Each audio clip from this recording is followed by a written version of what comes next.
मुझे पूरा विश्वास है कि इस सच्ची घटना को सुनने के बाद आपको पक्का यकीन हो जाएगा कि हर हर महादेव अभी भी इस दुनिया में रहते हैं। यह सच्ची घटना यूपी में इलाहाबाद के रहने वाले धर्मेंद्र मसीह ने हमारे साथ शेयर की है।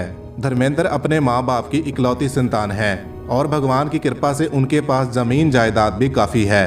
धर्मेंद्र खुद तो ईसाई धर्म से बिलोंग करते हैं, लेकिन उनकी पत्नी हिंदू परिवार से है, क्योंकि वह दोनों कॉलेज टाइम से ही एक दूसरे से प्यार करते थे और उसके बाद उन दोनों ने अपने घर वालों को भी शादी के लिए मना लिया था। धर्मेंद्र की पत्नी हिंदू परिवार से बिलोंग करती थी, जिस वजह से वह शुरू से ही महादेव की पूजा करती थी। धर्मेंद्र के घर में जो नौकर काम करता था वह भी ईसाई धर्म से बिलोंग करता था और जब भी धर्मेंद्र की पत्नी महादेव की पूजा करती थी वह अक्सर ही उनको देखता रहता था। और एक दिन उसने धर्मेंद्र की पत्नी को पूछा कि मैं ईसाई धर्म से बिलोंग करता हूँ और अगर मैं आपके महादेव से कुछ मांगूं तो क्या वह मेरी प्रार्थना को स्वीकार करेंगे। तो धर्मेंद्र की पत्नी ने कहा कि महादेव कभी भी किसी का जाति धर्म नहीं देखते, जो भी इंसान उनको सच्चे दिल से मानता है वह उसकी हर मुराद पूरी करते हैं। नौकर ने अपने मन ही मन में कहा कि हे प्रभु, मैं बहुत गरीब हूँ और मैं भी धर्मेंद्र जी की तरह अमीर होना चाहता हूँ। इसके बाद महादेव ने अपनी कुछ इस तरह की लीला दिखाई जिसको सुनकर आप भी हैरान हो जाओगे। एक दिन अपने खेतों को पानी लगाने के लिए धर्मेंद्र जी घर से अकेले ही चले गए और पानी वाली मोटर को चलाते चलाते उनको एक जोरदार बिजली का करंट लगा, जिसके बाद उनकी मौत हो गई। जब इस बात का पता धर्मेंद्र की पत्नी को लगा तो रो रो कर उसका बुरा हाल हो गया।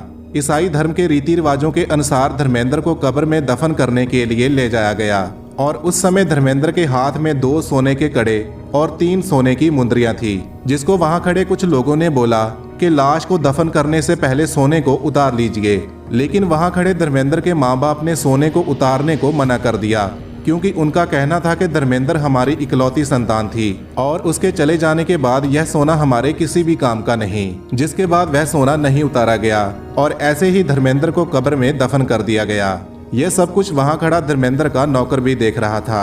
रात होने पर धर्मेंद्र की पत्नी का रो रो कर काफी ज्यादा बुरा हाल होने लगा और उसने महादेव से प्रार्थना की कि हे प्रभु, आज तक आपने मुझे हर चीज बिना मांगे से दी है, लेकिन आज मैं आपसे विनती करती हूँ कि कृपया मेरे पति को लौटा दीजिए, क्योंकि मैं उनके बिना एक पल भी नहीं रह पाऊंगी।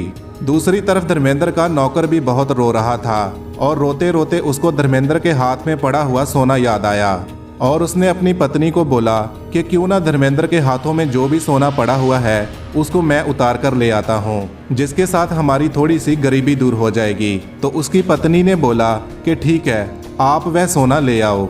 रात के करीब 12:30 बज रहे थे और नौकर ने औजार के साथ कब्र को खोदना शुरू कर दिया और कुछ ही देर के बाद कब्र के नीचे से किसी की आवाजें आने लगी। नौकर पूरी तरह से डर गया और वह वहां से भागकर अपने घर आ गया और उसने आते ही यह सब अपनी पत्नी को बताया। नौकर की पत्नी काफी समझदार थी और उसने बोला कि तुम जल्दी से धर्मेंद्र के घर जाओ और यह सारी बात धर्मेंद्र के परिवार वालों को बताओ। नौकर ने ऐसा ही किया और जब उसने धर्मेंद्र के घर वालों को यह बात बताई तो उसके घर वाले जल्दी से धर्मेंद्र की कब्र पर पहुंच गए और कब्र को खोदकर धर्मेंद्र को बाहर निकाला। जब धर्मेंद्र को बाहर निकाला तो उसकी सांसें चल रही थी, जिसके बाद तुरंत ही उसको हॉस्पिटल में दाखिल करवा दिया गया।